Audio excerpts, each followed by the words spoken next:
আসসালামু আলাইকুম, Rana electric and sanitary BD পক্ষ থেকে স্বাগতম। তো আপনারা দেখতে পাচ্ছেন যে একটি বাথরুমের পানির লাইন, সেখানে গিজার লাইন সহ, তবে যে মাপগুলো জানবেন।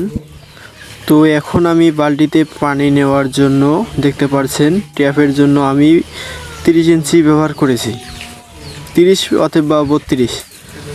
এরপরে কনসিল স্টক কক শাওয়ারের জন্য 36 ইঞ্চি ব্যবহার করেছি হাইট, এবং প্যানের সাইডে যে বদনার ট্যাপের লাইন সেখানে আমি 1 ফিট ব্যবহার করেছি, অর্থাৎ 12 ইঞ্চি। এখান দিয়ে আমার মেল লাইন নামবে।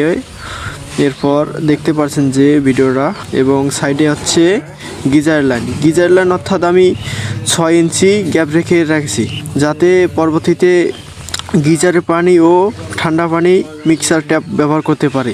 তবে শাওয়ার পয়েন্ট হাইটটা আমি আইডিয়া মতো দিয়ে দিয়েছি, কারণ সব বাথরুম তো একই রকম না, কোনটা হাইট ছোট হয় কোনটা এবং বড় হয়। তো এখন কোন বাথরুমের জন্য কোন পাইপ ব্যবহার করব দেখা যাচ্ছে নেক্সট ভিডিও পার্ট 2-তে। তবে ভিডিওটি আমার ভালো লাগলে চ্যানেলটি সাবস্ক্রাইব করে লাইক দিয়ে পাশে থাকুন। নেক্সট টাইম ভিডিওতে দেখা হচ্ছে। আল্লাহ হাফেজ।